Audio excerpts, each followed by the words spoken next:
Okay, for this example, though, it's not indicated in the question, but in this particular case, anyway, ice.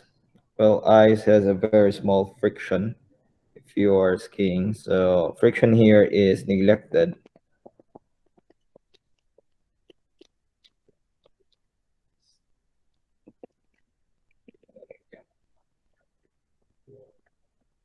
So, and I think it is helpful to also, in this particular case, you have a diagram. So the slope is 30 degrees, but again, the usual case, the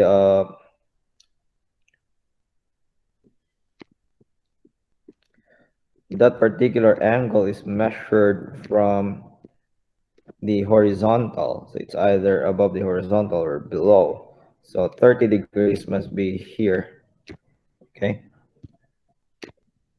So that's the conventional way. Location of the angle, it's measured from the horizontal. So that's 30 degrees. And yeah, you have a skier in that way. Okay. So in this particular case, I think it's much better for you because if you can see here, you're not given a force. So, however, if you're gonna think about it, what do you think will make this particular skier move down? So even though if he's not exerting anything, so what makes this particular skier move down?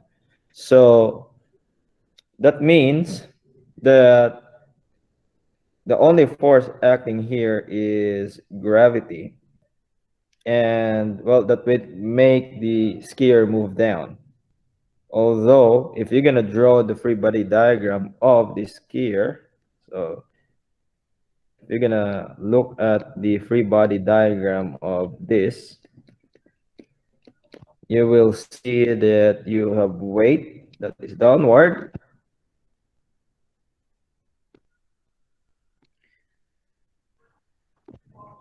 Okay.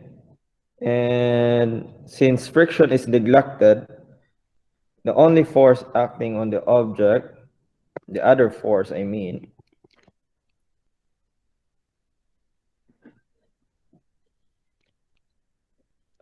is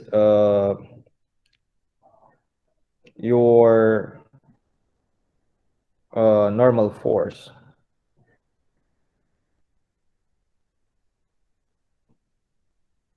So normal force is always perpendicular to the surface. So this would be your Fn. Okay, essentially, since friction is neglected, there's no part of friction there. And if you can see, if you have a particular problem in inclined, that means that the weight of the object has two components. So you have one that is parallel. So this is your parallel force. So this is FG parallel. And you have the FG perpendicular.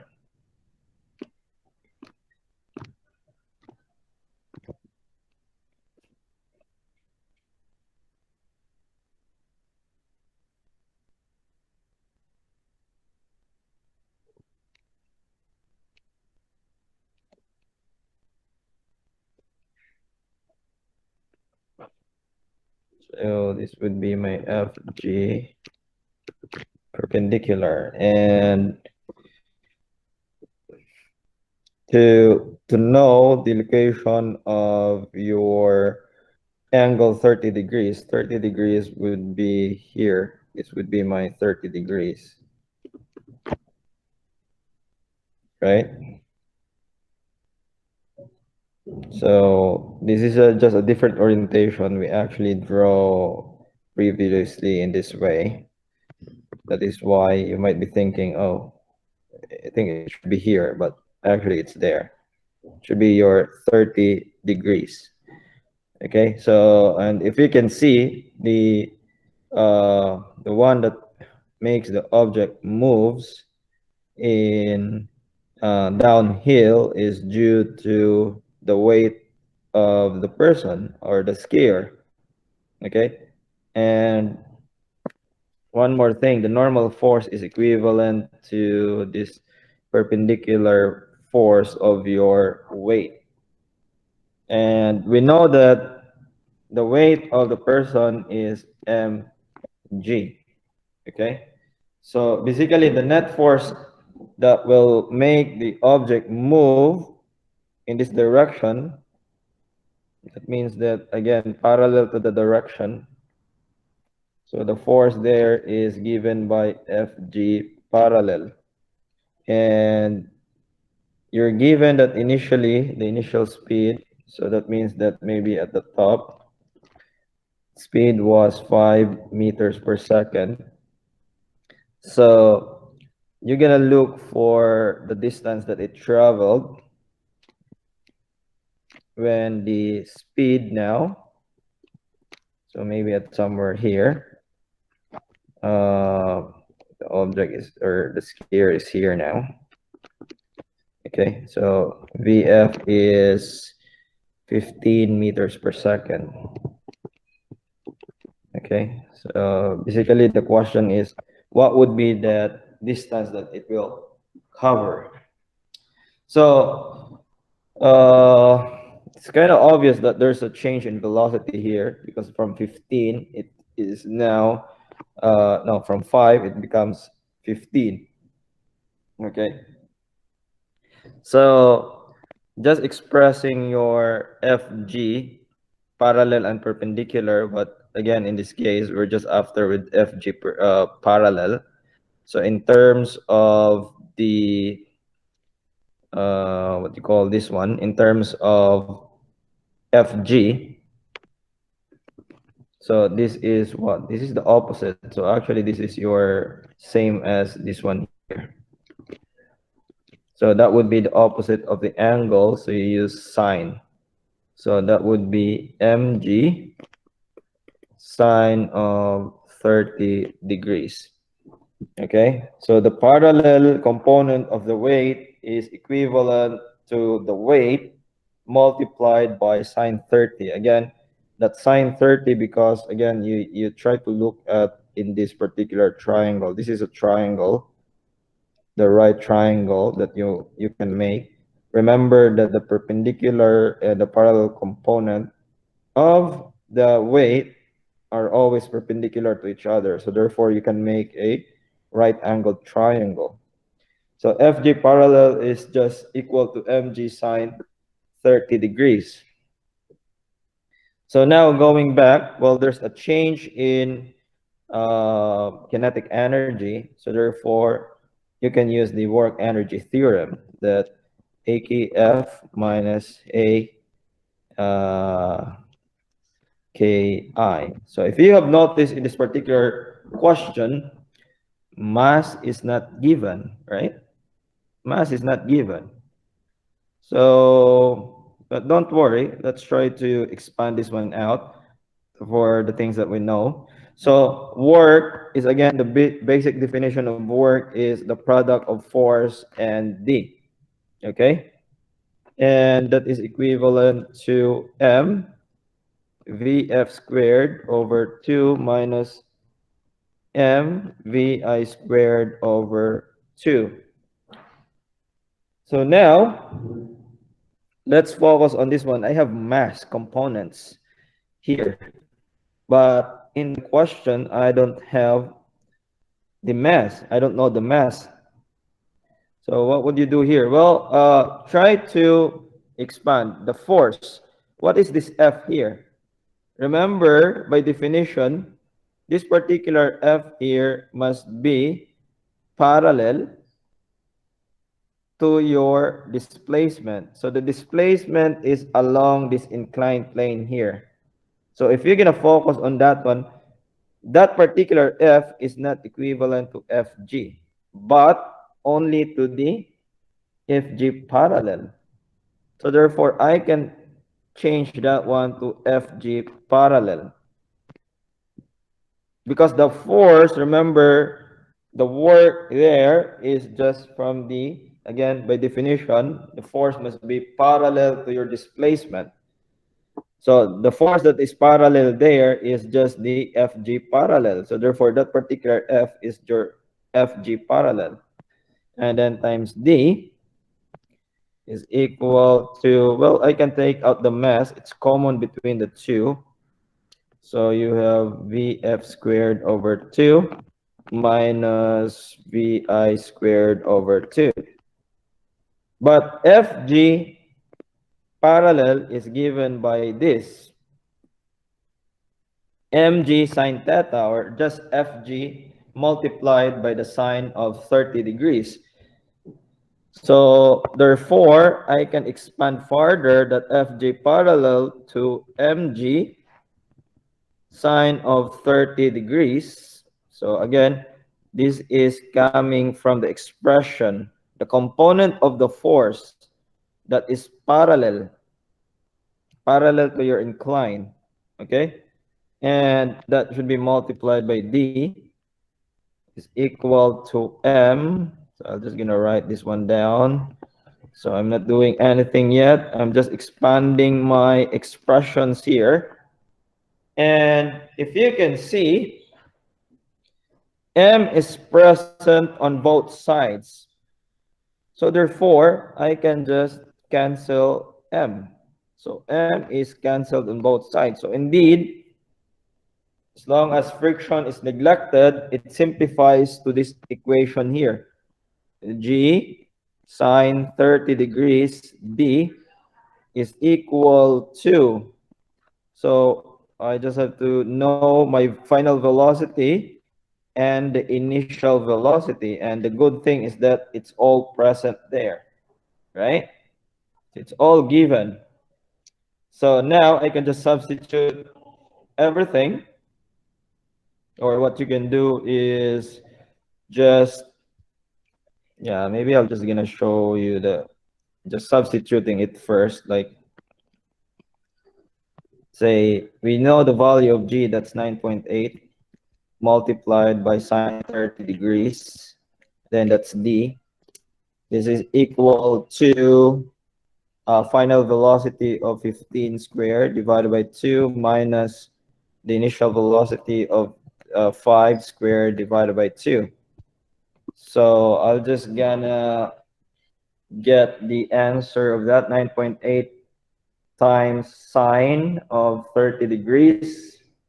So the answer is 294. Is it 294? Really, 9.8 sine 30.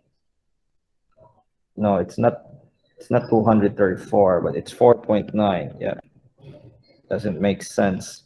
So 4.9 D is equal to 15 squared divided by 2. That's 2.5 minus 25 divided by 2. That's 12.5. So this is 4.9. D is equal to 112.5 minus 12.5.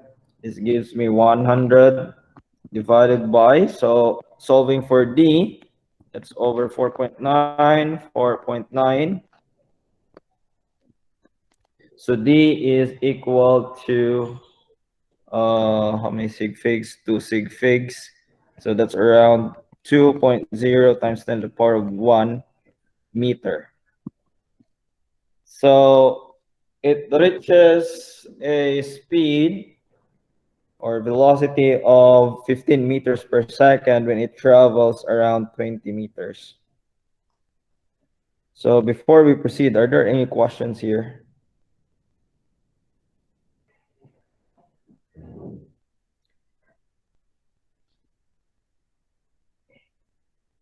Again, if you can see it in the problem, you're not given any force, but remember that just like in example number 3, work Again, basic definition of work is the product of the force and displacement. But since work is also equivalent to the change in kinetic energy according to the work energy theorem, you can equate the change in kinetic energy to FD. But if you can see in this particular case, without the free body diagram, you cannot actually see the force that is related to that. Because from the question itself, that how far does it travel, that gives me an idea that I'll be solving for D. For the question of how far. So that means that my D is unknown. And again, from the definition of your work, there's a component of D in that particular question. So that means that indeed you're going to do F times D and then equating it to the change in kinetic energy. And in this case, you notice that there's a change in kinetic energy because there's a change in velocity from 5 to 15. So there's a change in velocity. So with that, you'll know that I just need to find, because it's a given, since you have a change in velocity, I can easily get uh, the change in kinetic energy there. But when you try to start your equation for my solution part, if you can see, there's a component of mass. So maybe perhaps you might be thinking, oh, maybe this is a wrong question because there's no mass. Mass should be given. Well, looking at your free body diagram, again, as long as friction is neglected, it should be in this particular case, friction is neglected. If you can see, the only force that will make your skier move down is the force of gravity. Okay, if you can see, so that is the parallel force. So that would be your FG parallel, not FG, because FG is always downward. And the downward force there, again, that should not be the work. The work is always defined as the force that is in parallel with your displacement. That means that a force that is also along this inclined plane. So along this inclined plane. So the force that is along this inclined plane. Okay? Because this is the direction of the displacement. The displacement is not downward, it's not upward, but it is along, the displacement is along this particular inclined plane. So therefore, you're also talking about the force that is in parallel with that. And if you can see in your free body diagram, indeed, my weight, any object that is not lying horizontally, so that means that it is lying in an inclined, you will always get a perpendicular part of your weight and the parallel part of the weight. And indeed, you can see that one, that F is just the parallel part of your weight. And from there, basic definition of weight is just mg. So that is where your mg came from. Mg is coming from the expression for weight. It's mass times acceleration due to gravity. And indeed, when you try to expand everything, you can see now that essentially, I don't need the mass. Okay? I don't need the mass. I just need the velocities. And in this case, the distance traveled. But yeah, or the value of g, and g is just a constant. So you get that one. Okay. So any question with this particular example here? Still, if you're gonna make use of the dynamics here, maybe it would take longer. Yep. So you need to get the expression for acceleration maybe in that case and then solve. Yeah, especially it's kind of hard. I think you cannot solve using the dynamics question because mass is not given. maybe not directly, but you're gonna set certain equations and then substitute. So it would take longer. However, with the work energy theorem, it becomes simpler. So just do it in one hand. You just use the things that you know in the past, what is rate, and then you know that in an inclined plane, yeah, weight is always directed downward, but you can have two components, the perpendicular component of the weight, that means perpendicular to the plane, the inclined plane, and you have the parallel, so force that is parallel to the incline. So any questions? No?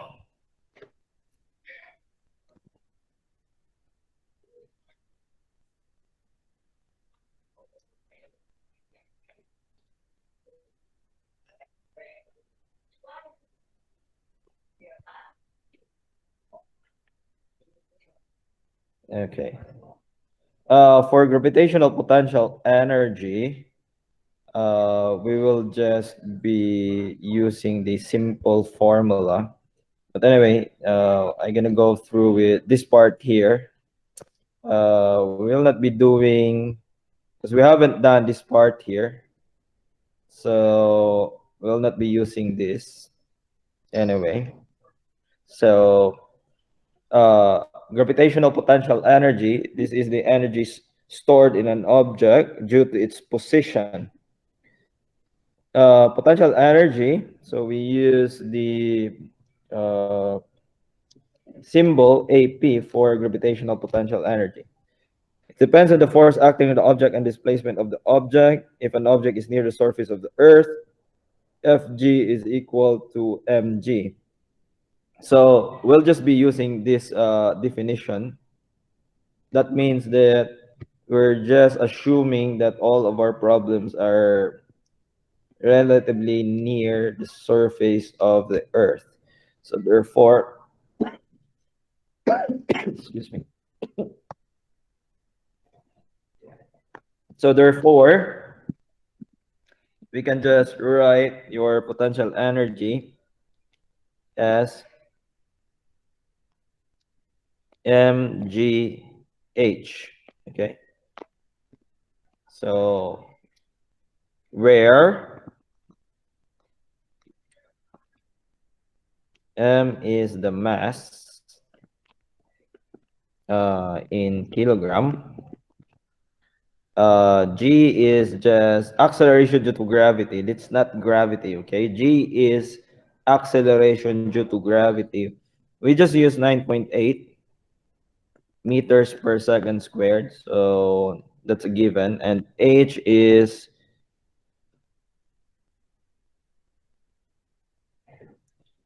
this is vertical distance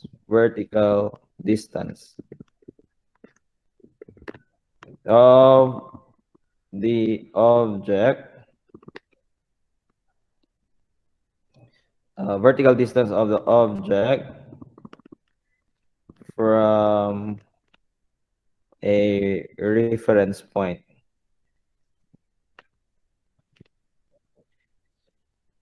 In meter. So the unit is meter. So if you use meters per second in the value of G and the mass is in kilogram, automatically potential energy is in joule. Okay. So as long as you're using these units here, mass is in kilogram, G is in meters per second, but that's a given because yeah, I haven't introduced you the other unit of acceleration due to gravity anyway. And h must be in meters, so vertical distance, this is relatively important, the value of h. So it depends on where is your reference point, but that should be in meters. So it's very critical to know where does this particular h is being measured. Okay, so you need to remember that. So reference point, or where does the measurement of this h is measured from. Okay. So let's take example number 5. So a 460 kilogram rock is raised to a height of 6.5 meters. What is the potential energy of the rock with respect to the ground? So if you can see here, it's with respect to the ground. So with respect to the ground, and the height is 6.5 meters. So therefore, if I'm gonna write the given quantities,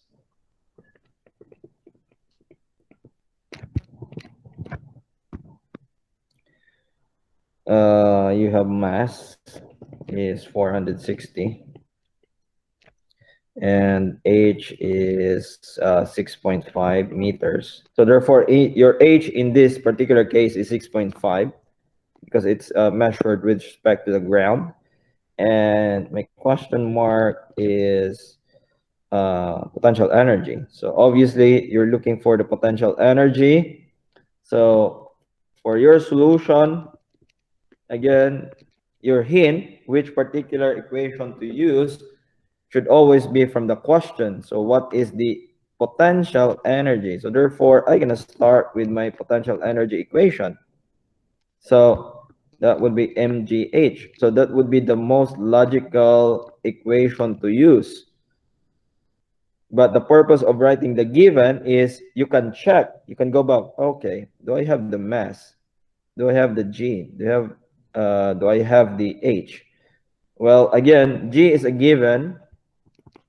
That's always, again, we just use 9.8 and H is 6.5. So potential energy is just the product of these things. So times 460 times 9.8 times 6.5, and in two significant figures, that's 2.9 times 10 to the power of, that's to the power of 4, and then automatically, again, the unit is joules. Okay.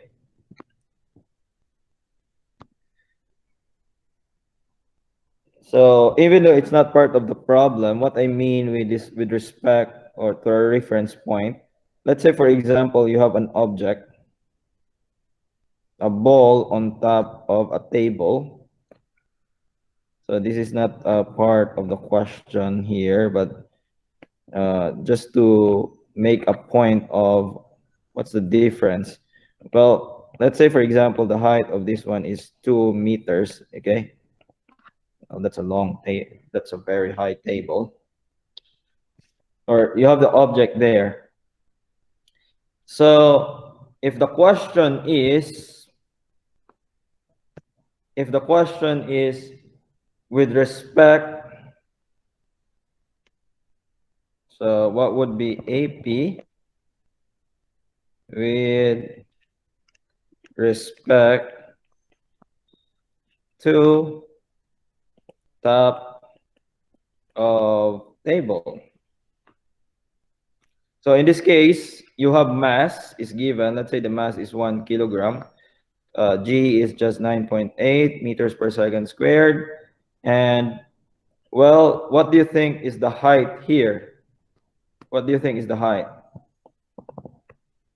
Anyone? What is the height in this particular case based on the definition of the equation for potential energy?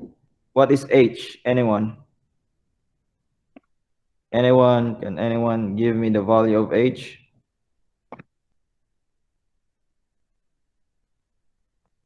Hello? Someone there? Hello? Anyone? Any idea what would be the value of H here? Hello? Is it negative 2.5 kilometers? No. This is a different example. That this is not with pertaining. This is based on this drawing here. Oh, okay. Yeah. So what do you think is H?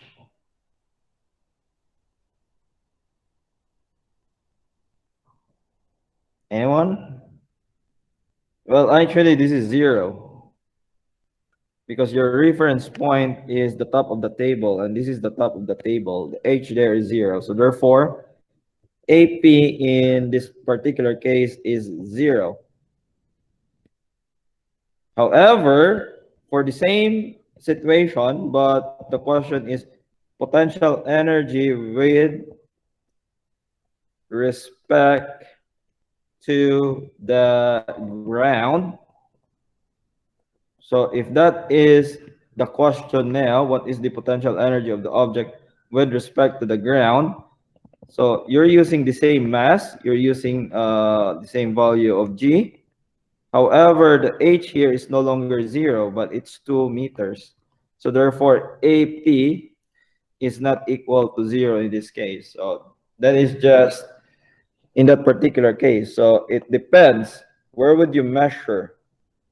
Okay. Where does the measurement come from? Or where would be your reference point? Okay. So yeah, this is just an example there. So if we're gonna go back to example number 6, how much potential energy does a 2.5 times 10 to the power of 4 kilogram airplane have when it is 2.5 kilometers above the ground? Okay, so uh, in this particular case, again, we try to write the given. Given is mass. Remember that this is just simple things like writing the given for you, but it would really help you in answering the a particular question. G is 9.8 meters per second squared. It's not given there, but you know that it should be the value of G is 9.8, okay? And H, of course, you have to, again, take a second look if indeed that would be the value given in the question. Well, indeed, that is above the ground. That's 2.5. So reference point is the ground. So that's 2.5 times, no, that's 2.5 kilometers. And you're solving for the potential energy. So for the solution,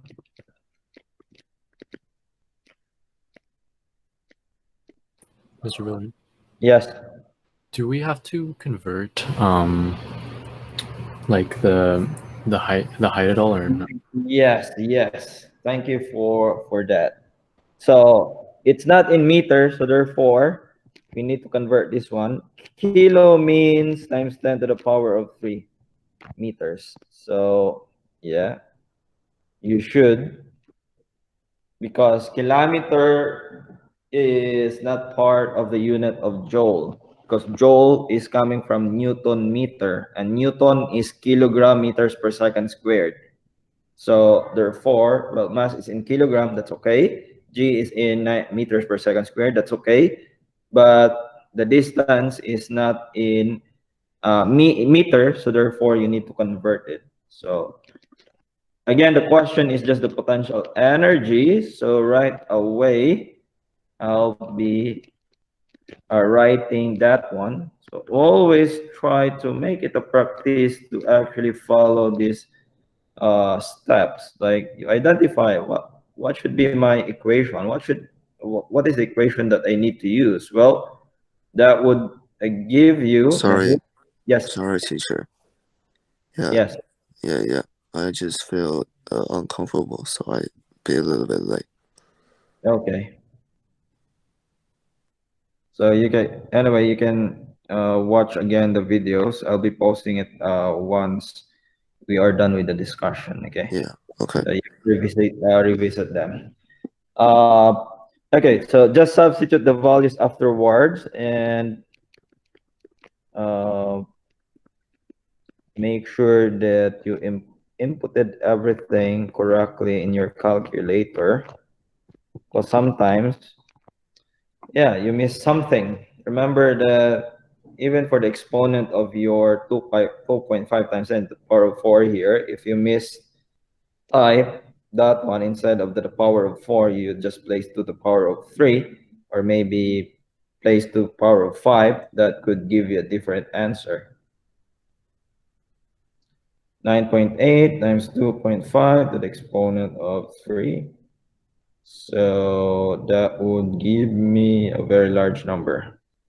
That would be how many sig figs to? So I'll just cut it off. So 6.1 times 10 to the power of 368. So this is joule. So okay.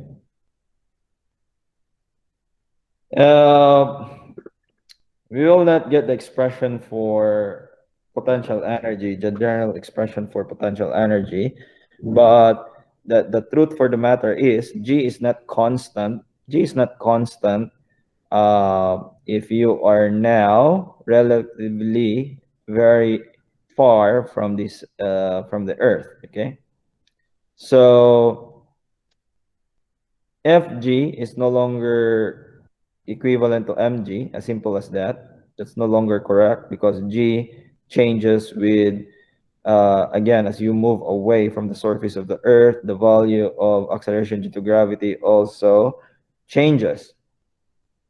So it's no longer the case. Because if you, I'm just going to show you the, actually, this is the basis for computation of, it's coming from this one here. This is just the gravitational law of Newton.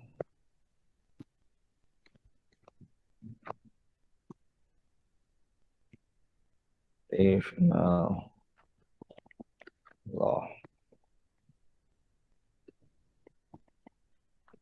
of Newton. Okay. So according to Newton, each and every object exerts an attractive force, gravitational force. So M1 and M2. So actually the value of G can be taken from this expression, this value of G here. Okay, can be taken from there. So if you're talking about, let's say M1 is the mass of the Earth, so bigger object, and then M2 is the mass of the object.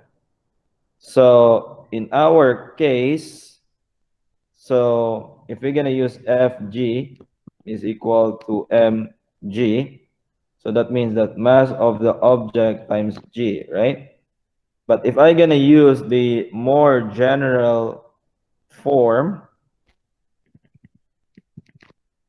of G, M1, M2 over R, by the way, is the distance between the two objects from their centers, the center of masses. So if you can see here by relation, if I'm gonna substitute this M1 as mass of the Earth, okay, mass of the Earth, and M2 is the mass of the object. And again, R is just the distance between the two objects. So by comparison between these two here, remember that these are just the same. You're talking about gravity and also gravity, right? So by comparison, you can see that the G here, or the acceleration due to gravity, is actually this part here. Okay, so this is the value of G. So this is just equivalent to this. So generally G is now the mass of the Earth over R squared. Okay, where R is, this is the distance from center of mass of the Earth.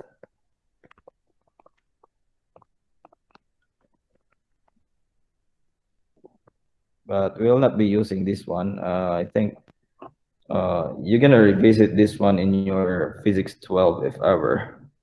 But if you can see, that's the component we're in, you can see that the value of G is not constant because it changes. The R here is the distance, but if it's just near the center of the Earth, well, the center of the mass of the Earth, we usually assume it at the center of the Earth itself, but in reality also, that cannot be found there. It's not necessarily at the center. Okay, so that's the reason why we say that the value of G changes with the distance. But in our case, don't worry about this too much. We'll just be using this one here. Don't worry about that. But just for this particular section, uh, the again, just have to be pointed out that the value of G changes. It's not a constant because G there is actually equivalent to this particular part here. So that could be the difference. Okay. So any questions? Well, anyway, again, it's not part. We will not be doing the gravitational law of Newton, but this is the more correct way, especially if you're dealing with uh, objects that is no longer at the surface of the Earth or near the surface of the Earth. So if you're talking about satellites, okay, satellites, man-made, or maybe the moon, or any object that is orbiting around the Earth, something like that, or maybe the Earth orbiting around the sun. So yeah. Okay, so we will not do example number 7. And okay, maybe we'll do number 8. I think you've done this one in your science 10, this particular question. So this particular, excuse me for a while.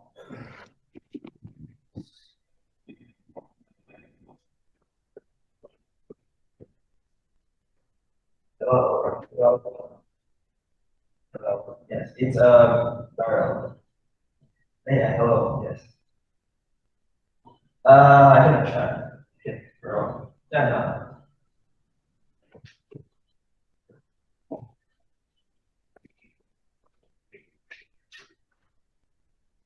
Oh, bro. Yeah.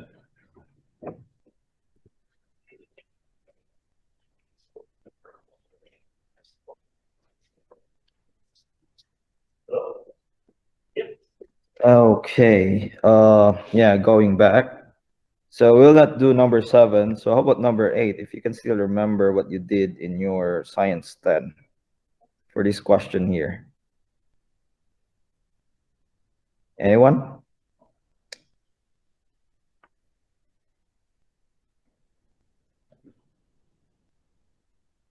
Hello? Someone there? Hello? Any idea?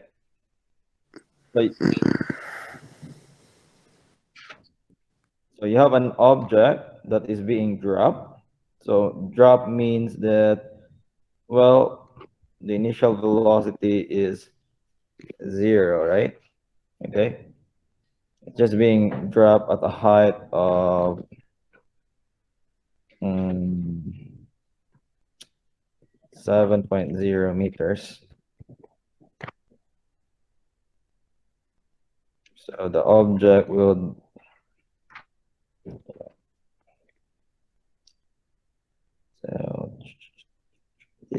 so the object will hit that one. That would be 7 meters. So anyone?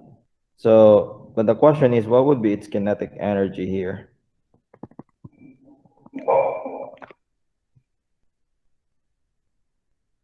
Anyone? Any idea with this?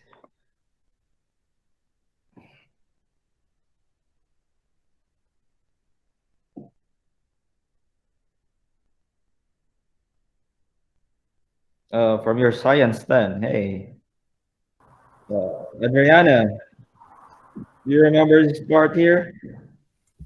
Oh, Oh, well, it was like the first thing we did in grade 10, so it's hard to remember. okay, okay. Do we just multiply the mass by the height? Good. Okay, maybe what you remember, if you can, if you do remember, in science 10, we actually employ conservation of energy in the particular case. That means that whatever is the potential energy here is just equivalent to the kinetic energy. So if this is A, the kinetic energy at, if this is point A, this is point B, the kinetic energy here is equivalent to that. So kinetic energy at B is just equivalent to the potential at A. Well, that's the easier way of solving this question here. But what you can also invoke is you can make use of the work energy equation. So what's the work energy equation again? The work energy equation is work, then, okay, so I really, if you have remembered this one, that's the more direct way and much easier way of solving it. Just just solve for the potential energy at A and the kinetic energy at B, or upon hitting the ground, or just before it hits the ground, it should be just equivalent. Okay, so that is given the fact that if there's no, yeah, this is assumed that there's no friction or air resistance. Okay, so again, this is work is just F times D, so kinetic energy mvf squared over, or not necessarily, because anyway, I'll just have to get the final kinetic energy.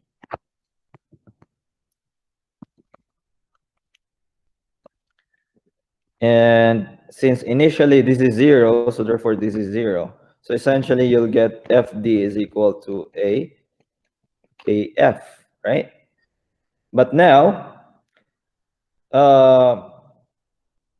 the next question is, what would be your F here?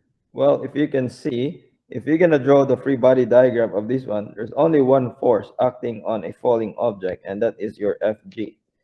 So therefore, the F here is actually FG.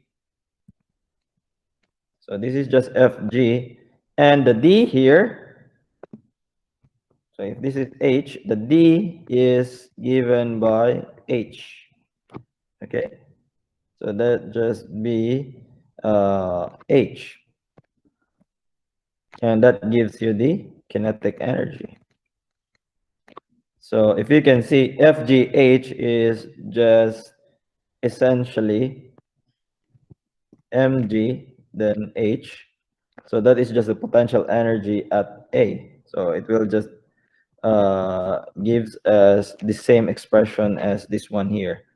But then again, since we haven't discussed the conservation of mechanical energy yet, we just use the work energy theorem and we come up with the same expression. So this is just 8 times 9.8 times h of 7. And again, this gives me the kinetic energy. Okay. So this would be 8 times 9.8 times 7. So kinetic energy final, or that means at the bottom, is equal to, well, to sig figs, that would be 5.5 no, times 10 to the power of 2 joules. Okay, there you go. So work energy theorem, you can see it simplifies certain computations. Okay, so any questions with this one? Again, you don't have to deal with this expression here. So we don't do this type of questions. Okay, so we just directly use the expression for potential energy as mgh. So any questions before I gonna assign you the quiz? Yeah, I have a question. Yes. Would you always replace like W for work with FD? Uh, Or in like what case would you not replace W with FD? if just ask for the work, and then let's say I've given the change in velocity, and then the question is, what is the work done on the object? Well, that just give me work. I don't have to necessarily solve for or express that one to FD. But in certain cases, especially uh, if let's say for example here, usually the distance or the question is you get how far, and then it's related to velocity. So most probably you'll be using the expression, or you're going to expand the work by FD. Or in some cases also, if the force is being asked, and then let's say for example it gives you how far it is, and then you're just given the change in velocity, that's the more direct way of solving the force using the work energy theorem. Although, as I mentioned earlier, maybe perhaps you know now about dynamics, so you can have multi steps to also solve for that. Like solving first for the acceleration, because if you know the acceleration and the mass is given, yeah, you can get the net force, right? So actually, I would say it depends. So that is why much better if you're gonna write it out all the quantities that you have. It's much easier if you're gonna do that first. Okay, Okay. Ariana? Yeah. Yeah, yeah. I would not say there's a fix or what. Again, it depends on what you're given. Like example number 4, if you can see it at first glance, this is, oh, I will not. This particular question is incomplete. Maybe that would be in my mind that this is incomplete. I don't have any mass, right? I don't have any mass. What I've given is just a change in velocity. So the change in velocity there will let you think that, oh, maybe perhaps I can use the work energy theorem, correct? So I started with that. And from there, oh, this is essentially, I know the work done if I know the mass. I don't have the mass. However, if you can see, if you expand it farther, you can see that indeed you don't need a mass in this particular type of question. Okay? Okay. Good. So any other questions?